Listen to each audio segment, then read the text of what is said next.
اور ہماری ڈگری اللہ کے نبی نے ہمیں دی ہے صلی اللہ علیہ وآلہ وسلم. بلغوا عنی ولو آیہ، صحیح بخاری، پہنچا دو میری طرف سے اگرچہ تمہیں ایک آیت ہی آتی ہو نا، آگے پہنچا دو.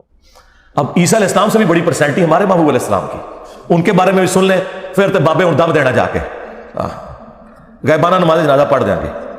سورۃ الاعراف کی آیت نمبر 188، جو میں کہتا ہوں قرآن کی سب سے سخت آیت ہے عقیدہ توحید کے حوالے سے. اور یہ آیت اگر آپ چوک میں اعلیٰ حضرت کا ترجمہ پڑھ کے بھی سنا دینا تو آپ کے اوپر 295 سی انہوں نے لگا دینی ہے. قل لا املک لنفسی نفعا ولا ضرا، وہی بات اے نبی تم خود فرما دو اپنی مبارک زبان سے کہ میں تو اپنی جان کے لیے بھی کسی نفع و نقصان کا مالک نہیں ہوں، باقی تو شاید چھڑ دو. الا ما شاء اللہ، ہاں جو اللہ میرے لیے فیصلہ کرے، اس نے فیصلہ کرنا ہے کہ مجھے کون سی نفع مند چیز پہنچے گی اور کون سی نقصان والی. اچھا بعض جاہل مولویوں نے نا الا ما شاء اللہ کو اس طرح ریلیٹ کیا کہ ہاں جو اللہ چاہتا ہے نا اتنا میں نفع نقصان کا مالک ہے ہوں.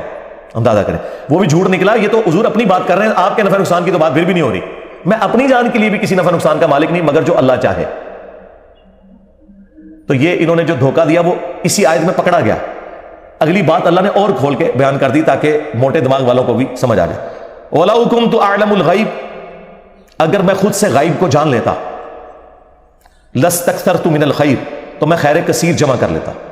ہاں وہ غیب تو ہم مانتے ہیں جو اللہ تعالیٰ وحی کے ذریعے بتاتا ہے، جو وہ نہ مانے وہ تو کافر ہے، وہ تو نبی کی شان ہے. وَمَا كَانَ اللَّهُ لِيُطْلِعَكُمْ عَلَى الْغَيْبِ وَلَكِنَّ اللَّهَ يَجْتَبِي مِن رُّسُلِهِ مَن يَشَاءُ. اللہ کی یہ شان نہیں کہ ہر ایک کو غیب پر اطلاع دے، وہ اپنے پیغمبروں میں سے جسے چاہتا ہے چن لیتا ہے، اور تمہارا کام ہے اللہ اور اس کے پیغمبروں کے اوپر ایمان لے کر آؤ.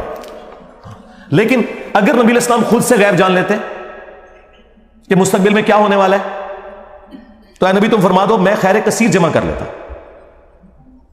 ظاہر ہے جب آپ کو مستقبل کا حال پتہ چل جائے، آج کے دور میں سمجھنے کے لیے کہ ڈالر کی قیمت یا گولڈ کی اوپر جانے والی ہے، آپ دیکھیں اس ایک سال میں ڈبل ہو گیا گولڈ. کہ مجھے اس لیے پتا ہے کہ مجھے اس دفعہ ڈبل زکات نکالنی پڑی ہے اسی گولڈ کی جو گولڈ اتنا ہی پڑا ہوا ہے، زکات ڈبل دینی پڑی ہے. کیوں؟ قیمت اوپر چلی گئی. تو اگر یہ بات اس وقت لوگوں کو پتا ہوتی تو لوگوں نے اپنے پلاٹ بھی بیچ کے نا گولڈ لے کے رکھ لینا تھا. پلاٹ اتنے اوپر نہیں گئے جتنا گولڈ گیا. وما مسنی السوء، خیر کثیر بھی جمع کر لیتا اور کبھی مجھے کوئی تکلیف نہ پہنچتی. یقیناً اگر کسی شخص کو یہ پتا چل جائے کہ آج اتنے بجے اگر یہ روڈ کراس کرے گا تو ایک ٹریلے کے نیچے آ کے مارا جائے گا، وہ اس دن نہیں پوری زندگی اس روڈ کو کبھی کراس نہیں کرے گا، دوسرے راستے سے جائے گا. لیکن ایسا نہیں ہوگا، کبھی بھی نہیں ہوگا. اللہ تعالیٰ نے اس طرح کا کبھی کسی کو اختیار دیا ہی نہیں ہے. جو دیا وہ غیبی خبر کے طور پر دیا اور وہ ٹال نہ کوئی سکا، وہ ویسے ہی ہوا. جیسے صحیح مسلم میں حدیث ہے، حضرت عمر کہتے ہیں نبی علیہ السلام نے غزوہ بدر سے ایک دن پہلے زمین پہ لکیریں کھینچی، کل یہاں ابو جہل کی لاش ہوگی، یہاں عتبہ کی، یہاں شیبہ کی، اور اللہ کی قسم انہی جگہوں پہ اگلے دن وہ لاشیں پڑی ہوئی تھی.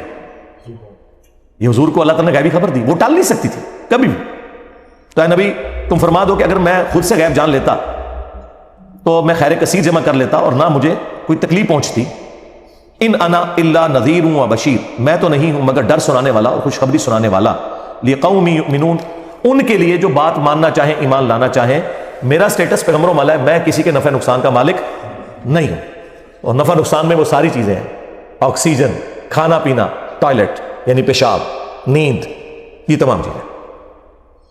اگر رسول اللہ کا یہ سٹیٹس ہے سرکار تو بابے تو شاہی کوئی نہیں. ہاں کیونکہ میرے نبی صاحب ہے ہی کوئی نہیں، تیرے بابے تو شاہی کوئی نہیں.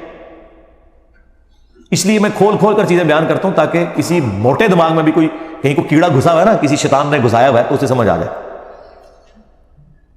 قرآن اور احادیث اپنی تعلیمات کے اندر اتنے واضح ہیں کہ اس میں شیطان کا کوئی دخل نہیں ہے. یہ مولوی ہے جو آپ کو آیات اور احادیث نہیں بتاتے بلکہ اپنے بزرگوں کی تعلیمات بتاتے ہیں، جس کی وجہ سے آپ ڈی ٹریک ہو جاتے ہیں.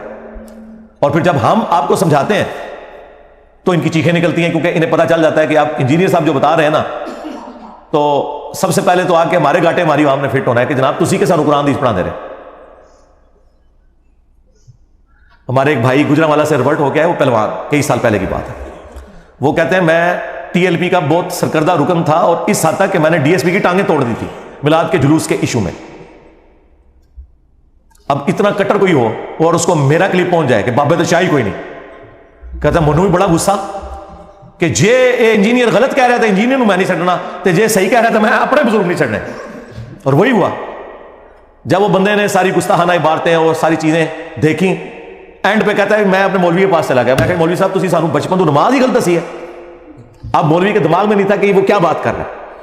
کہنے لگا نہیں نماز یہی ہے, سورہ فاتحہ پڑھنی ہے, سورہ اخلاص پڑھنی ہے, سبحان ربی العظیم پڑھنا ہے. انہیں کہا نہیں یہ گلا نہیں میں کر رہا, رفع الیدین دا پوچھ رہا, وچ پڑھنے دا نہیں, باہر نکل تھوڑی دیر پوسچرز.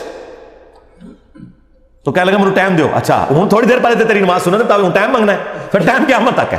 انہوں نے نہیں پھر دسیا کہ نماز کا طریقہ کتنے لکھا ہے. تو اس لیے پھر ان کو جب ان کی عوام ان کے گاٹے فٹ ہوتی ہے نا تو وہ پھر سارا غصہ میرے اوپر نکالتے ہیں. ظاہر ہے سارا پریشر میرے اوپر ہی آئے گا, اور الحمدللہ میں چاہتا بھی ہوں کہ میرے کسی اسٹوڈنٹ پہ کوئی پریشر نہ آئے. جنہیں غصہ کرنا ہے, گالاں کڈنی ہے, منو کڈو.